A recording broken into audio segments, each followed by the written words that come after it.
Today we're going to be talking about moving to Florida. Is it even affordable anymore? We're getting after that next. Hey everybody, my name's Craig Cunha. I'm a real estate agent here in Southwest Florida. And if you're looking for a channel to tell you a little bit more about what it's like to live, play, eat, sleep, and buy real estate on the Gulf Coast, this is the channel for you. Go ahead and subscribe, hit the little bell, make sure you're notified every time.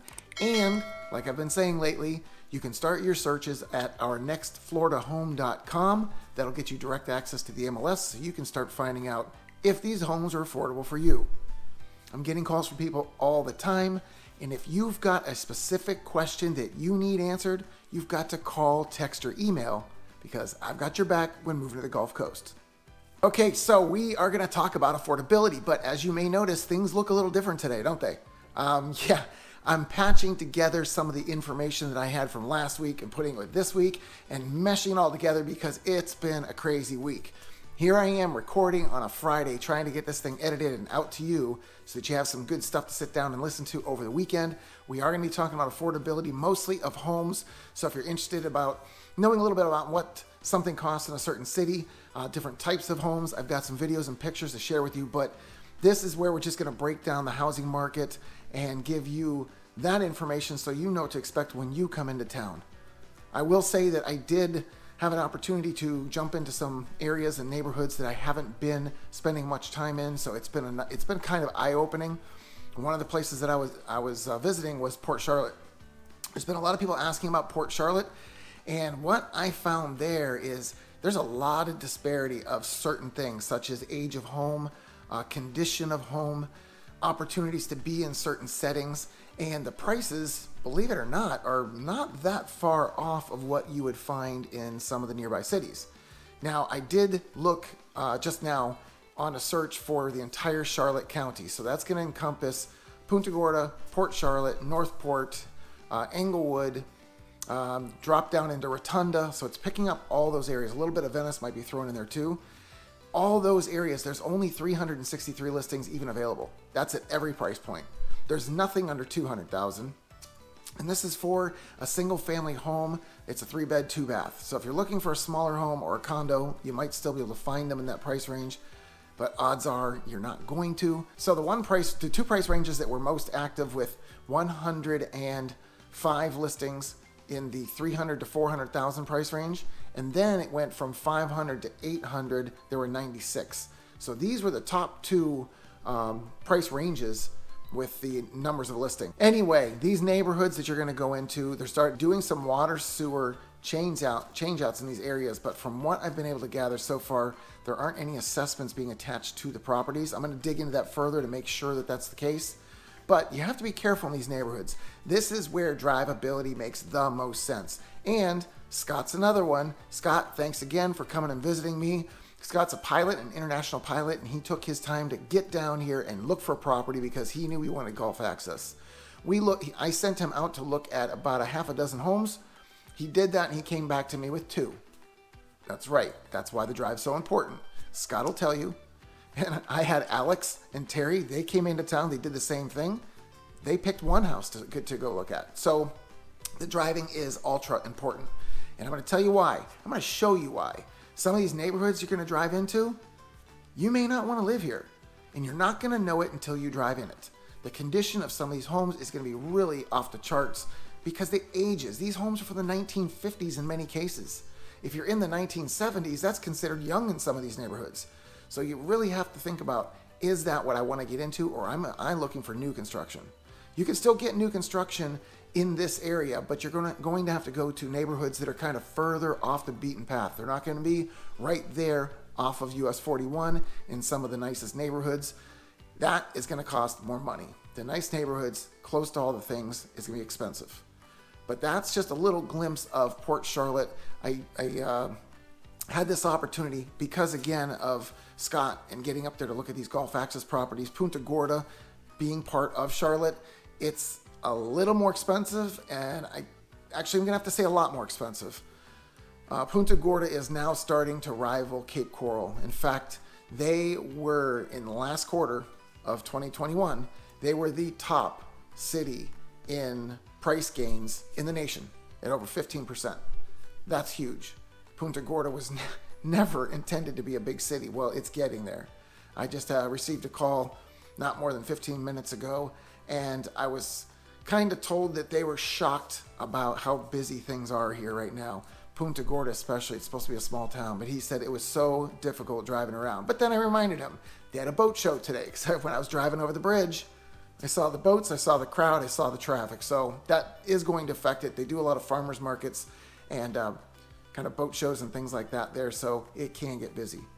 Anyway, that is a little bit from this week and what I found out. I'm going to push on to last week's information next and give you a little bit of a preview of what it's like in Cape Coral, Fort Myers, Estero Bonita, all those places that you might be considering if you're going to be living in Southwest Florida. All right, so what we're going to do now is we're going to discuss some of the offerings that you find in different prices, in the different price ranges. So golf access exists in almost all of these price ranges that I'm going to talk about, except for the one that's 200 and under.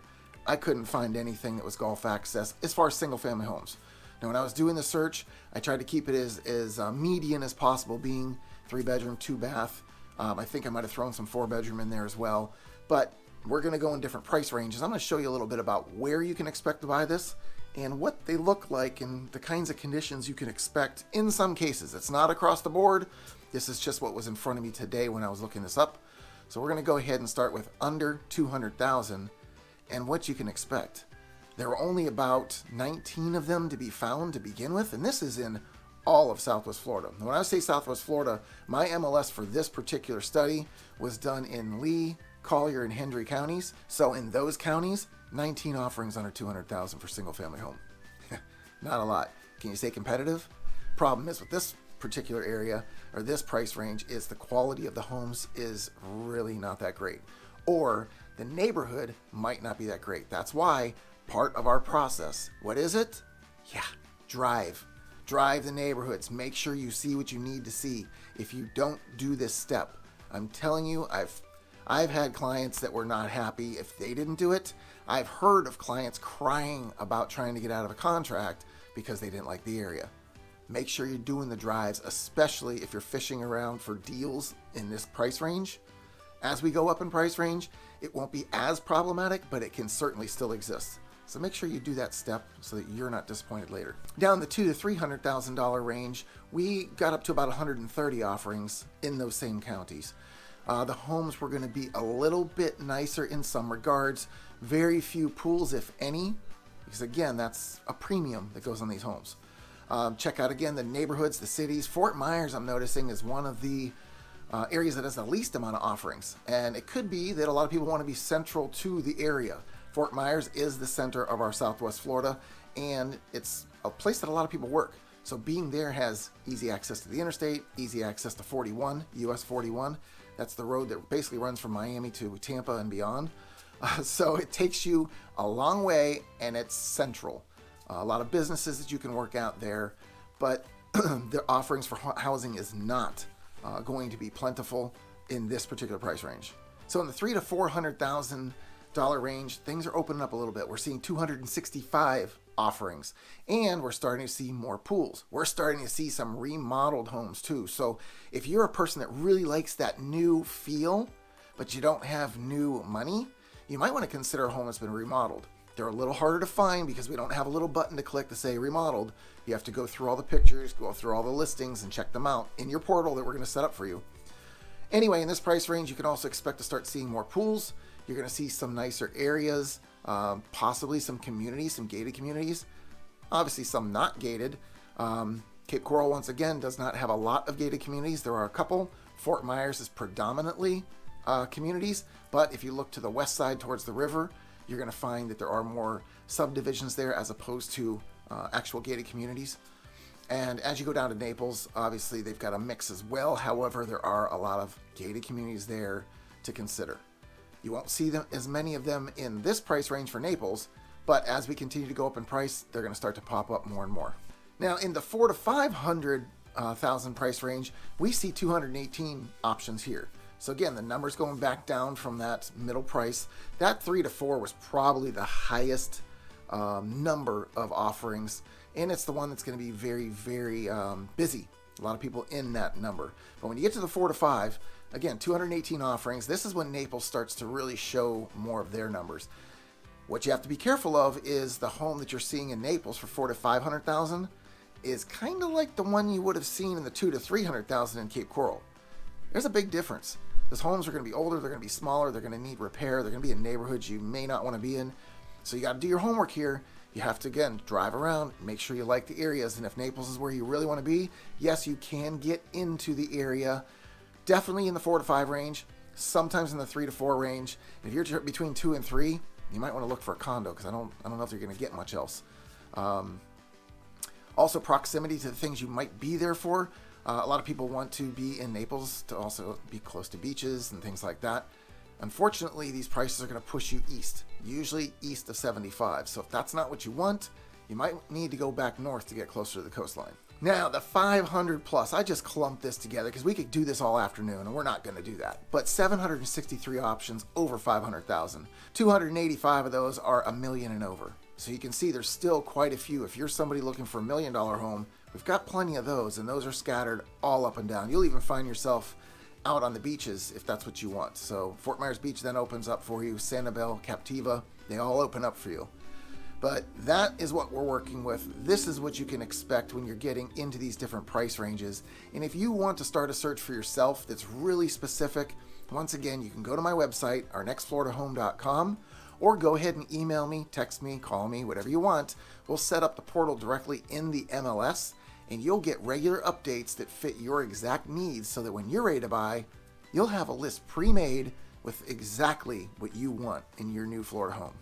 Now, I was speaking to some clients the other day, Wayne and Laura. Hey, thank you for calling me once again. We found them a freshwater canal lot so that they can build in a few years when they come down.